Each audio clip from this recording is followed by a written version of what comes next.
Mengapa ada kata, agama untuk orang miskin? Menurut Osho, agama konvensional seringkali diciptakan dan dimanfaatkan sebagai alat untuk menghibur orang miskin dan mempertahankan sistem sosial yang menindas. Ia melihat bahwa agama yang diajarkan secara turun-temurun kepada orang miskin lebih banyak bersifat menenangkan, meninabobokan, dan menjanjikan surga setelah kematian, bukan membebaskan secara eksistensial. 1. Agama sebagai candu, mirip Marx. Osho sejalan dengan Karl Marx dalam pandangan bahwa agama bisa menjadi opium bagi rakyat. Menurutnya, dogma-dogma agama membuat orang miskin menerima kemiskinannya sebagai takdir atau ujian dari Tuhan, dan menjanjikan imbalan di akhirat, sehingga mereka tidak berjuang untuk kesadaran atau kebebasan sejati.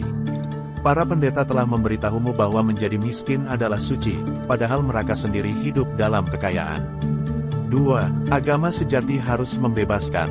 Bagi Osho, agama sejati bukan soal surga dan neraka, tapi soal kesadaran, kebebasan batin, dan melampaui penderitaan melalui pengertian mendalam akan diri sendiri.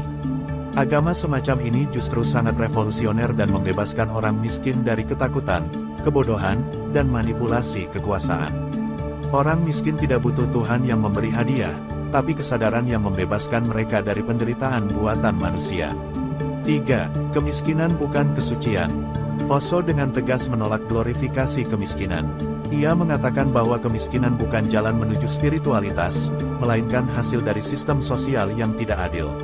Orang miskin bukan lebih dekat dengan Tuhan, mereka hanya menjadi korban dari sistem yang membuat mereka tetap lemah dan tergantung.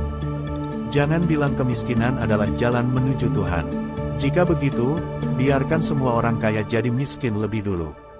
4. Transformasi batin tanpa organisasi agama. Osho menawarkan jalan spiritual yang tidak bergantung pada agama-agama institusional.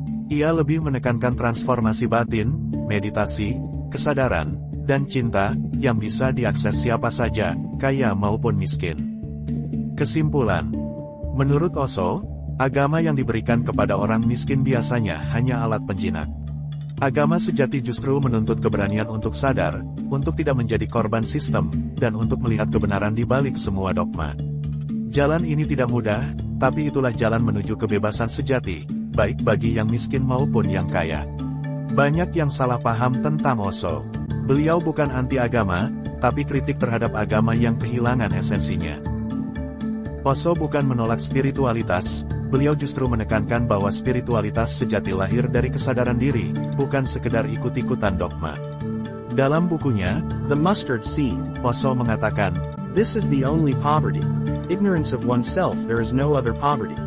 Artinya, kemiskinan yang paling hakiki adalah ketidaktahuan akan jati diri sendiri, bukan soal harta. Osho justru mengajak kita untuk kembali ke inti ajaran agama, ke dalam kesadaran, kehidupan yang utuh. Jadi, kalau ada yang mengira Osho anti-agama, mungkin belum membaca utuh. Karena kalau kita baca lebih dalam, justru dia ingin kita menemukan Tuhan, bukan hanya membicarakannya. Bila pemikiran Osho diterapkan, justru tidak akan ada orang miskin. Karena dengan kesadaran sendiri, setiap orang akan saling berbagi dengan keseimbangannya. Tidak ada orang korupsi untuk menumpuk kekayaan secara materi.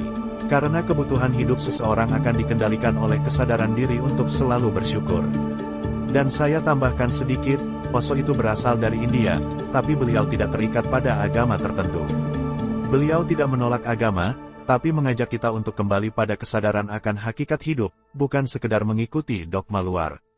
Osho juga tak pernah menyalahkan agama, yang ia kritisi hanyalah penafsirannya. Termasuk ketika kemiskinan dianggap bagian dari spiritualitas atau bahkan tiket masuk surga.